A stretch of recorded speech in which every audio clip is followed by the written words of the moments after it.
ईश्वर के चरणों में नमस्तु नमस्तु नमस्तु सभी क्षुल्लक गणों को इच्छामि इच्छामि इच्छामि। गुरुवर, मेरा प्रश्न है कि आज की जो युवा पीढ़ी है, पढ़ी लिखी पीढ़ी है, उनकी सोच ऐसी है कि आप जो मंदिरों में या धार्मिक अनुष्ठानों में दान देते हैं, उसके बदले अगर जो गरीब लोग हैं, ज़रूरतमंद हैं, लाचार लोग हैं, ऐसे लोगों को अगर दान करें तो आपको ज़्यादा पुण्य मिलेगा और दुआ भी मिलेगी उन लोगों की।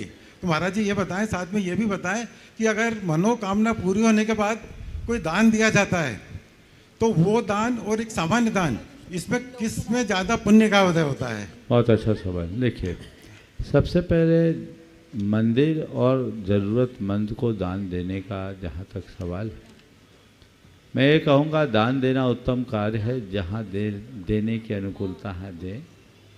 लेकिन सवाल है दान कहाँ दें और किसमें अधिक पुण्य है। तो इस संदर्भ में मैं एक सवाल करूँगा कि हम दान क्यों देते हैं, दान क्यों देते हैं, आप बता पाएंगे? मैं ही बता देता हूँ। दान क्यों देते हैं? अनुग्रहार्थम सस्साति सर्गो दानम। स्वपर के उपकार के लिए दिए गए द्रव्य का नाम दान है। तो स्वपर के उपकार के लिए दान दिया जाता है। एक भूखे को हमने भोजन करा दिया, उसकी एक दिन का दुख हमने दूर कर दिया। एक बीमार की चिकित्सा करा दी, उसके शेष जीवन की सुरक्षा कर दी। एक आश्रयहीन को आश्रय दिला दिया, उसका बचा जीवन सुरक्षित कर दिया, है ना? ये उपकार हुआ। पर आपके किसी कृत्य से किसी को सम्यक दर्शन की प्राप्ति हो गई, उसका क्या हुआ? उसके भव का दुख दूर हुआ कि नहीं हुआ? बोलो। हाँ, दूर हुआ कि नहीं हुआ? तो दुख के निवारण के लिए कष्ट, दुख का निवारण करना, कष्ट का निवारण करना उपकार है। तो जितने बड़े कष्ट और दुख का निवारण करेंगे उतना बड़ा उपकार होगा कि नहीं होगा? बोलिए। होगा, होगा महाराज जी, होगा। तो रोटी खिला करके, चिकित्सा करा करके, पढ़ाई करा करके, नौकरी करा करके आपने जो उपकार किया वह केवल यही जीवन का उपकार है। पर अंतरात्मा को जगा करके आपने जो उपकार किया उसमें भव का उद्धार है ना? तो ये जिससे भव का उद्धार हो वो महान पुण्यकारी होगा कि नहीं होगा? बोलिए। होगा? जी महाराज जी, जी महाराज जी। तो हमें समझाना चाहिए। महाराज आपने अब बता दिया, आप तो हम किसी को 5 पैसा भी नहीं देंगे, हम तो जिसमें ज़्यादा उपकार वो ही देंगे, ऐसा मत करना। कुछ कार, हाँ, अभी शंका समाधान 10 मिनट एक्स्ट्रा करना और लोगों को मौका मिल जाए। महाराज जी मनोकामना, सुनो, पूरी बात बोल रहा हूँ, अभी बात पूरी नहीं हुई। ये सवाल चूँकि बहुत अहम सवाल है, इस पर चर्चा होनी चाहिए। कई लोग हमको इन्हीं में देना, ऐसा नहीं।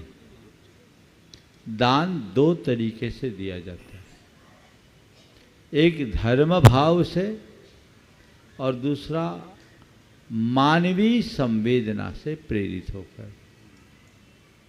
हम जो भी दान करते धर्म भाव से और दीन दुखी लोगों के कल्याण के लिए, मानवता की सेवा के लिए जो हम देते हैं वो मानवीय संवेदना से प्रेरित होकर देते।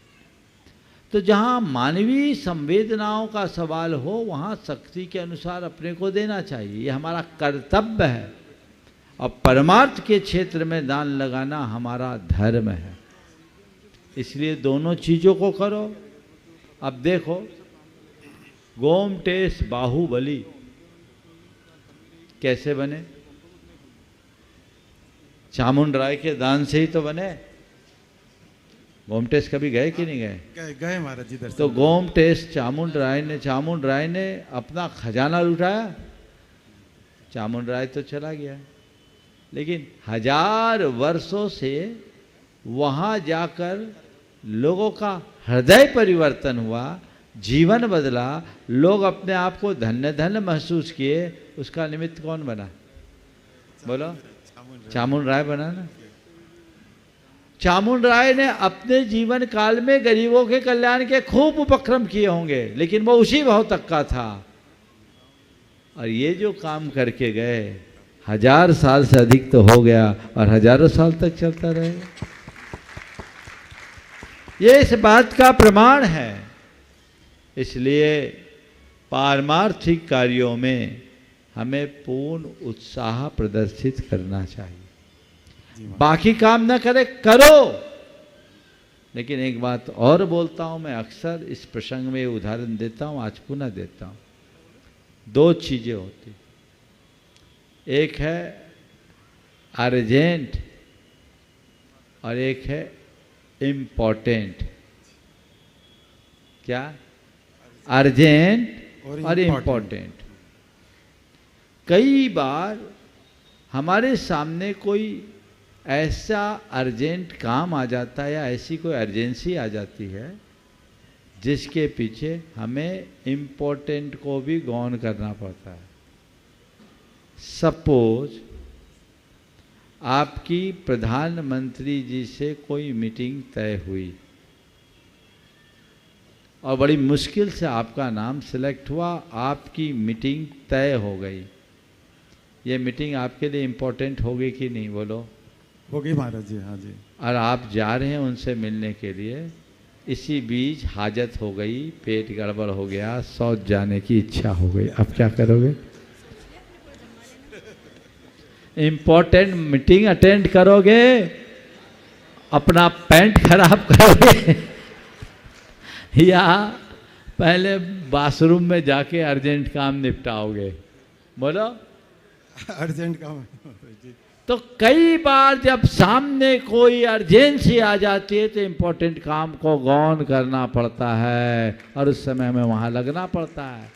लेकिन ऐसी अर्जेंसी कभी कभार आती, हाजत हो और बाथरूम में बैठो तो समझ में आती, पर दिन भर वहीं घुसे रहो, ये कहाँ की समझदारी। निपटाओ और निकलो।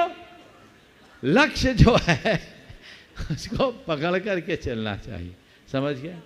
अब रहा आपका दूसरा सवाल, मन्नत और मन्नत करके दान।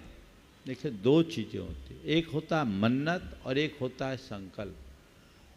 मन्नत अच्छी चीज नहीं, संकल्प अच्छी चीज है।